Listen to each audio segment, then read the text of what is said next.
তো বন্ধুরা আজকে তো সেরকম রান্নার কিছু নেই, তো আমার মেয়ের বাড়িতে গিয়েছিলাম। তো মেয়ের বাড়িতে গিয়ে আমি 4টা ডিম আমার মেয়ে দিয়েছিল আমার নাতির জন্য। তা আমি এই যে 2টা ডিম রান্না করছি আর 2টা রেখে দিয়েছি। আর এই যে আলু দিয়ে ডিম দিয়ে ঝোল করব মাঝখান থেকে টুকরা করে। আর এখন এই যে মশলা বেটে নিচ্ছি আমি। তো এটা এখন রেখে দিয়ে নিই। আর সব রেডি করা হয়ে গেছে, আমি আর সব রেডি করে তা ভাবছিলাম ভিডিওটা শুধু রান্না করার সময় করব।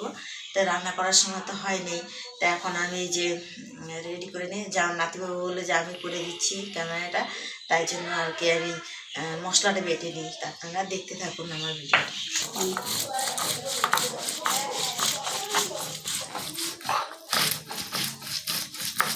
আজকে বন্ধুরা কালো জিরে দিয়ে রান্না করবো।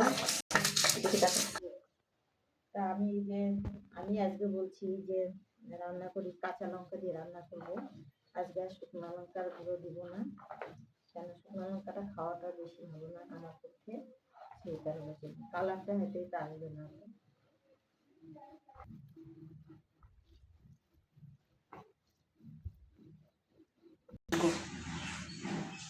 আর এই হচ্ছে টমেটো কি বলে ফুলের চাটনি করবো, ফুল দিয়ে চাটনি করবো।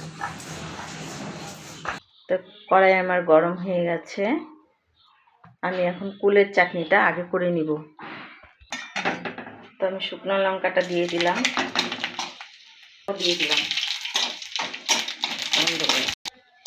এবার আমি ফুলটা দিয়ে দিলাম। যেহেতু আমি লবণ একটু তেলের উপরে দিয়ে দিয়েছিলাম, তেলের আগে লবণ দিয়ে দিয়েছিলাম আর কি, একটু সামান্য হলুদ দিয়ে দিচ্ছি, একটু সামান্য। এখন আমি জল দিয়ে দিচ্ছি। তা আমাদের ভাষায় আমরা বলি ফুলের অম্বল বলি, আর অন্য কেউ হয়তো চাটনি বলে, যা কিছু বলে বলে, আমরা অম্বল বলি, গ্রাম্য ভাষায় এটাই বলে। যেহেতু আমার কাছে গুড় আছে তাই আমি যে গুড়টা দিয়ে দিচ্ছি। চিনি দিয়েও করা যায়, কিন্তু আমি চিনি দিলাম না। গুড় আছে বলে গুড় দিলাম, গুড় না থাকলে চিনি দিয়ে দিতাম। তো চাটনি আমার হয়ে গেছে, আমি এই যে নামিয়ে দিচ্ছি এখন।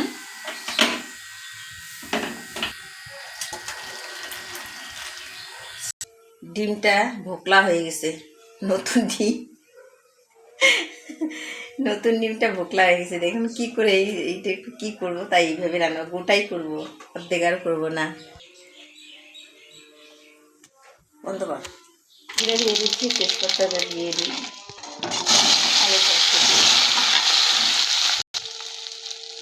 আর স্বাদ মতো লবণ আর পরিমাণ মতো হলুদ দিয়ে দিলাম। মশলা এর মতো করে দেখা দিলাম যে কী কী মশলা আছে, টমেটো বাটা, রসুন, পেঁয়াজ আর আদা। তো বন্ধুরা আমি একটু কী বলে এটা জিরার গুঁড়া অল্প দিয়ে দিচ্ছি এখানে ধনিয়ার গুঁড়া 1 চামচ, জল দিয়ে নিয়ে এটাকে ভালো করে কষিয়ে নিই। ট্রেন বেলায় করবো, আমরা নিজেদের বাড়ি না থাকলে একটু প্রবলেম হয়ে যায়। কবে যে একটা আমাদের কবে নিজের বাড়ি ঘর হবে আমি জানি না। ভিডিও বানানোর সময় অনেক আওয়াজ আসে বন্ধুরা, ভাড়া বাড়িতে থাকি তো সে কারণের জন্য। আপনারা আশীর্বাদ করেন বা আপনারা প্রার্থনা করেন সবাই মিলে, আর আপনারা আমাকে এইভাবে সাপোর্ট করেন, আমি যেন জীবনে কোনোদিন একটু বাড়ি ঘর করতে পারি। তো আমার যে গরম মশলা তরকারি হয়ে গেছে, গরম মশলাটা দিয়ে দিলাম, গ্যাস অফ করে দিই, নামিয়ে দিচ্ছি।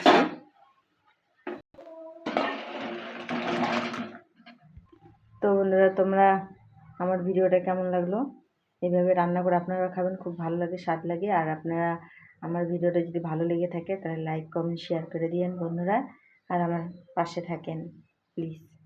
ধন্যবাদ।